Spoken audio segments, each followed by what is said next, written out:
The increasing rate of building collapse in Nigeria and the seeming inability of relevant agencies to stem the ugly trend is quite worrisome. This is more so considering the huge losses of lives and property each time a building collapses. Besides, there are also the agony, trauma, and neglect suffered by loved ones of those who died in such tragedy. The question is why the phenomenon of building collapse has proved intractable over the years. What are responsible for the incessant cases of collapse building in Nigeria, especially in Lagos? What are the measures being put in place to curb this menace? This and more will be the focus of Panorama today, coming to you live from the Lagos Network Center of the Nigerian Television Authority. My guest is already seated in the studio. Thank you. I am Kendi Adibisi. Stay with us.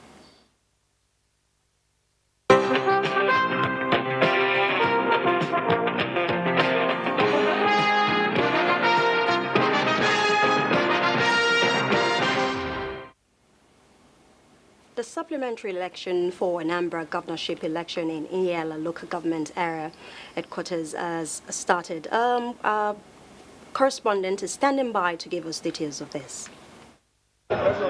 This is the headquarters of the Ihiala local government, where it is a beehive of activities. All is now set for the conduct of the supplementary election in this local government. To recall that the Independent National Electoral Commission has suspended the results of this list, and they have called for supplementary election due to the delay in arrival of materials. Right now, the INEC officials are busy sorting out the materials, and they are going to be dispatched in no distant time to the various polling units across the local government. Daniel Okwai, NTA News. Election Matters Nigeria has developed a blueprint for the preservation and conservation of its forest ecosystem. Onyenge Fineface reports that the Ministry of Environment officially presented the blueprint, which is the national REDO strategy document, to stakeholders at COP26 in Glasgow. Affect the environment and its biological diversity. But for the Ministry of Humanitarian Affairs, Disaster Management and Social Development, the impact on human lives and livelihood is most important. Addressing stakeholders at COP26 in Glasgow, Minister of Humanitarian Affairs says Nigeria has taken bold steps to mitigate the impact of climate change on the people. But to achieve the humanitarian element of adaptation, international intervention and support is required. The key point here is how to build resilience of these affected individuals once they are affected by disasters. And this is what the government of the country is doing. We have put in place different programs, structures, and systems to support this. Senator Hassan Gozo says the National Assembly has already provided the needed legal framework to this effect with the Climate Change Bill to give the executive the needed platform to achieve the nation's net zero targets by 2060. You see, when the bill is there, let the executive implement, while the individual should also please give their own support, because it is for every one of us. It's not for an issue of a government agency or the legislature. The presentation also highlighted the role of non-governmental organizations, civil society, and the private sector, as well as individuals, to achieve the needed resilience for Nigeria. Onyenge Fineface, NTA News. OPEC Secretary General Mohammed Sanusi Barkindo says OPEC possesses a bright future for Africa's oil industry with significant opportunities for growth. This is because the continent is home to 5 of the top 30 oil-producing countries in the world and several top gas-producing nations. OPEC Secretary General, speaking at the African Energy Week in Cape Town, South Africa, says the world will continue to rely on Africa's precious resources in the long term in order to meet the rapidly rising global demand for oil and gas. Looking ahead from 2021 to 2026, you'll find that it is projected that around 6.9 million barrels per day of new refining capacity will come online, mostly in the Middle East, Asia Pacific, and Africa. Africa's potential refining capacity is expected to start increasing in 2022 at 0.4 million barrels per day before reaching above 1 million barrels per day in 2026. Many of these projects will involve a petrochemical integration.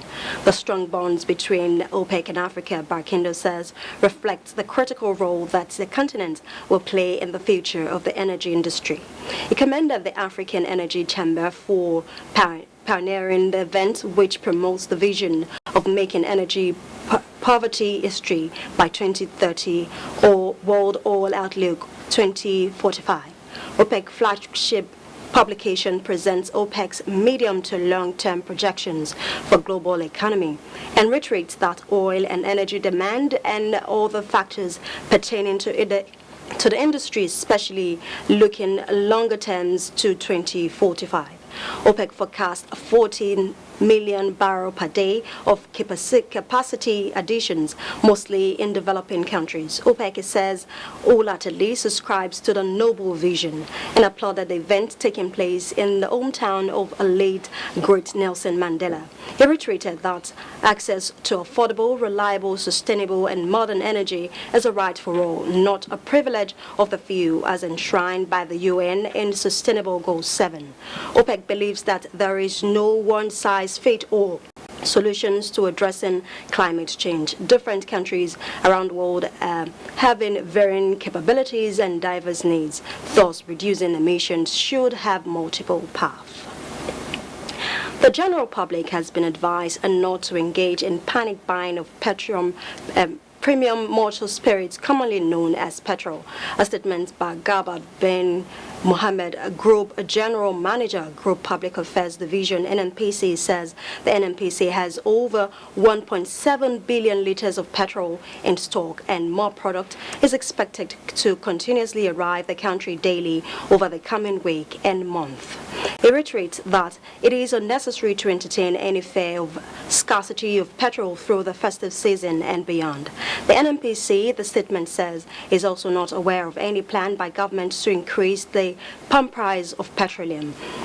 The Nigerian Midstream and Downstream Petroleum Regulatory Authority has made that declaration last week. In view of this assurance, therefore, the NNPC is advising motorists and other consumers of petrol to maintain their regular pattern of purchase of petrol without getting into panic situations that may send them wrong signals around the country. The NNPC also engaging all stakeholders to ensure smooth supply and distribution of products to every part of the country during the festive seasons and beyond. And now to security matters. A Nigerian Defense Academy, Kaduna, says contrary to social media reports, it is not in custody of any Air Force personnel. Sergeant Tosabo Solomon, who was allegedly involved in the recent security breach on the academy. A statement by the academy public relations officer Major Bashir Mohammed Jajibra says NDA is a military training institution and not an investigative security agency. It's therefore urged the public to disregard the misinformation, stressing that the perpetrator of the security breach on the academy architecture will soon be apprehended.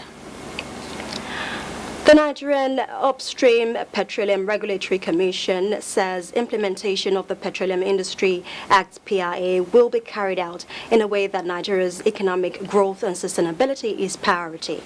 The Commission's Chief Executive, Benga Komolafe, gave the assurance while engaging indigenous petroleum producers. Samuel Johnson reports that establishing an energy bank and attracting international funding are suggestions available. This is one the NUPRC team, led by the Commission's Chief Executive, Benga Komolafe, initiated to ensure the successful implementation of the PIA as it relates to the upstream petroleum sector.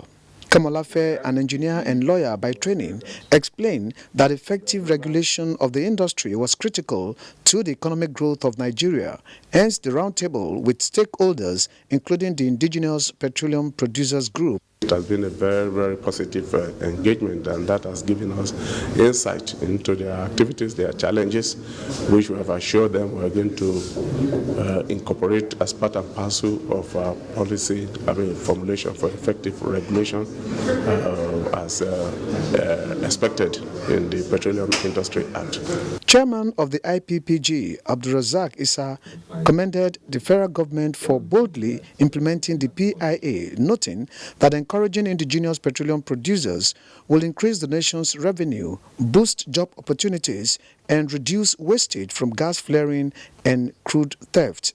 We are advocating that government must have a balance between its aspiration to get high signature bonuses and ensuring that the assets are actually developed. He also promises cooperation of indigenous petroleum producers in ensuring that Nigeria derives maximum benefits from the petroleum sector.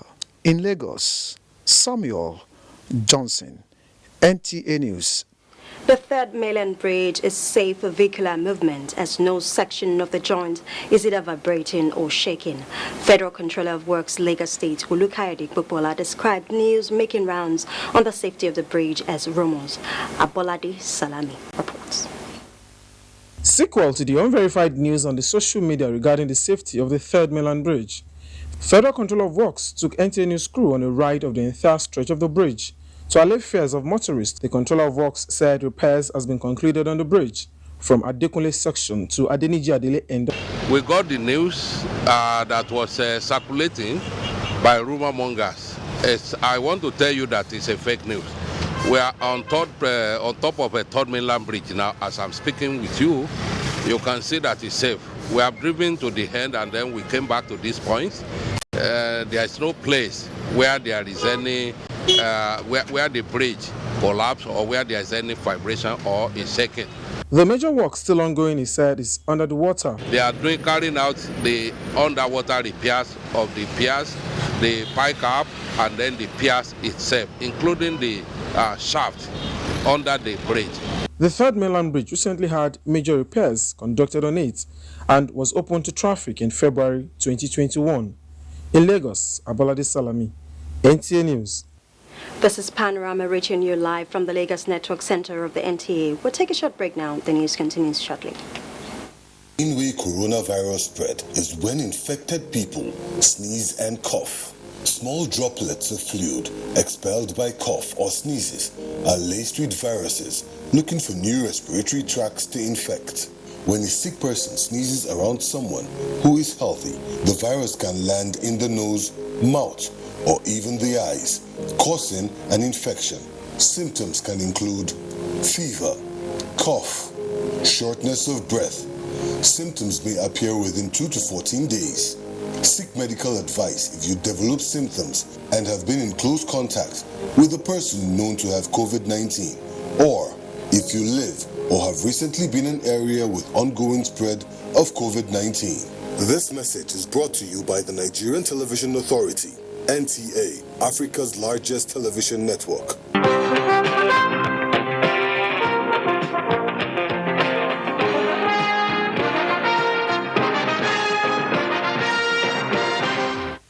Thank you for staying with us. The building could be facially well-structured and eye-rising in the most expensive location in Nigeria. But behind the paintings and aesthetics are questions waiting for answers. In fact, it could be the next building to cave in, as the case with the Ikoyi building collapse in Lagos. Behind this, experts say government acquisition of collapsed building is not enough to serve as deterrent, but should be extended to withdrawal of license of professionals involved in the construction. Marco Olale completes the report.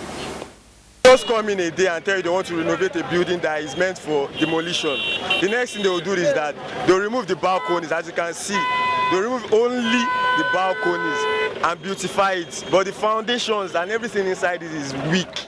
Ibrahim Olugbade's revelation is one of the fallouts of the March 13, 2019 building collapse at Itafaji on Lagos Island. A 3-story building caved in and claimed 20 lives.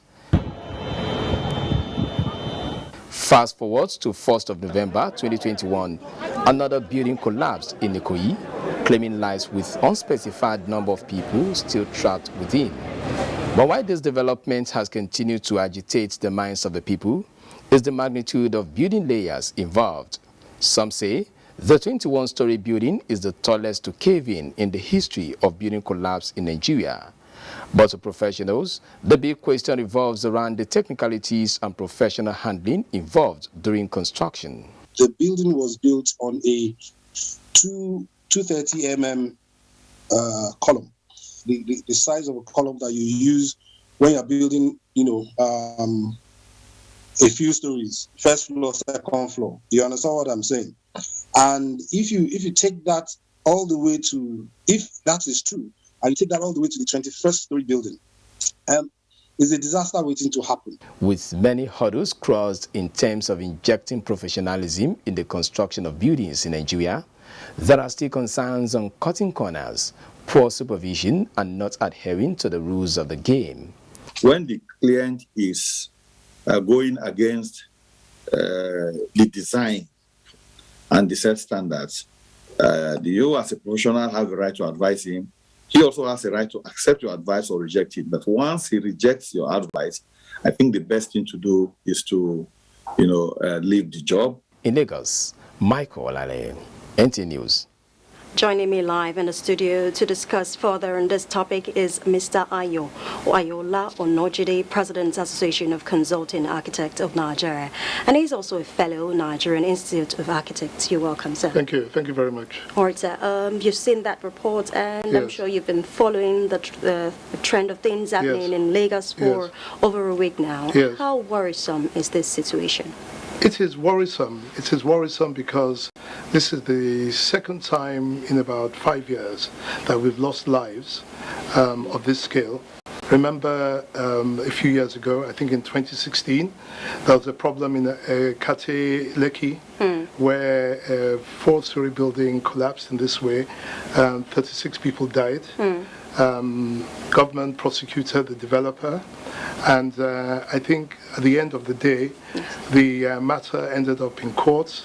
The developer negotiated and agreed terms out of court, paid Lagos State government a sum of money, I think reparations, and also the families who were involved in the disaster.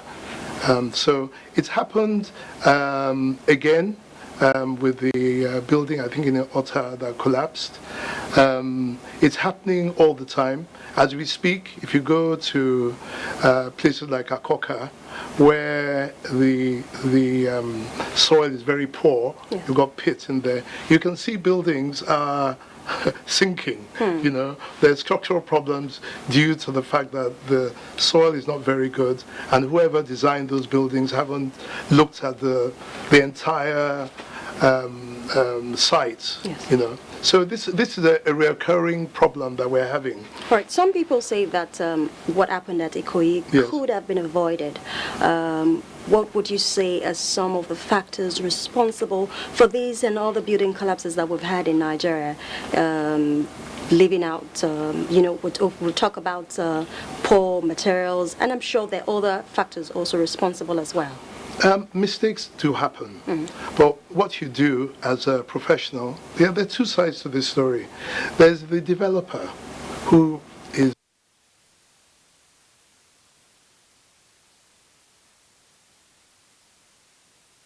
$1. When you're building a building like that, it should be obviously clear that you're going to proper professionals. So when you look at the signboards outside that block of flats, there are 3 blocks of flats, there is not one notable professional organization. So it's not just a person, it's not just a professional architect or engineer or whatever. There must be firms that are capable of doing buildings of this size and scale. So that's the first problem. I don't think we should just use what you see in social media. But if you just see just looking at that signboard, you can tell there is no real professional care in in that development. But there are rules and regulations involved in ensuring that we get the right people to do this job. Being a professional, what's your take on that? Well, there should be a real intent of the developer. So the developer makes a choice. Yes.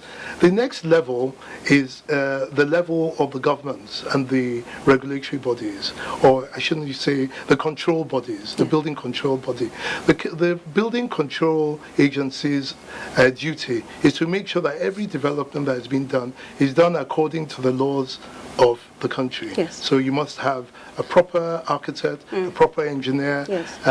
They check the construction, they check the material, they check the structural suitability of the building. So that is their own fiducial responsibility. Right, we really don't have so much time, so we might not be able to. Is a discussion, is an open-ended discussion. Yes, okay. So we'd like to thank you for your time. Okay. Sir, I've been speaking with Mr. Ayola.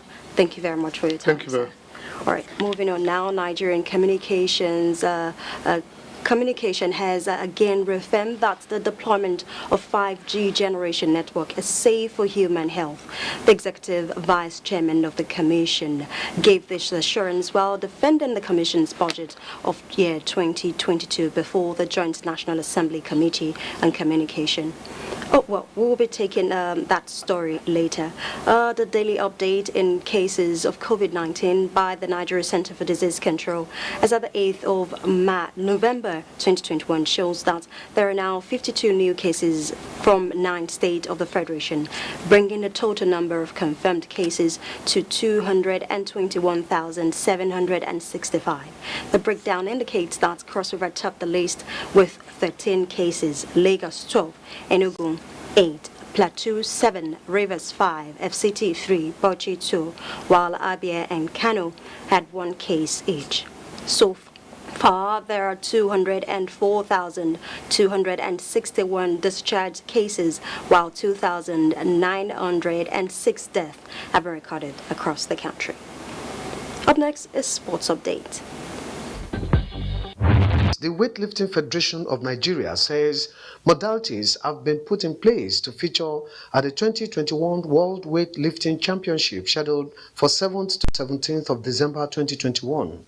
Nigerian weightlifters are hoping to excel at the championship, which will serve as the 2022 Commonwealth Games qualifiers. We are preparing for the Commonwealth qualifier in Uzbekistan, and we invited 7 people already to camp in Lokoja. Nigeria's sole representative at the ongoing inaugural CAF Women Champions League is hoping to bounce back after losing 3-0 to Asfa of Morocco in its first match.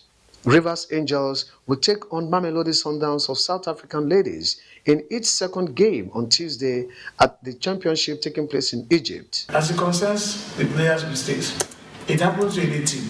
All we need to do is just to go back to the drawing board. On the local scene, the 2021 Amuwo Games is on the way at designated centers in Amuwo Dolphin area of Lagos State. The game's torch was paraded across some streets in the local government as dignitaries described the games as antidote to the challenge of grassroots sports development. Everybody just starts to do it in their communities. Before you know it, the whole of the grassroots sports is going to get the attention it deserves. It's so inspiring.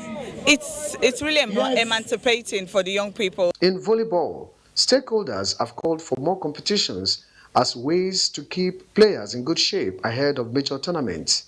Speaking during friendly matches between New Waves volleyball team from Ogun State and Legacy Volleyball Club of Lagos in the male category and elite volleyball team versus Legacy Girls played at the volleyball court of Teslim Balogun Stadium in Lagos.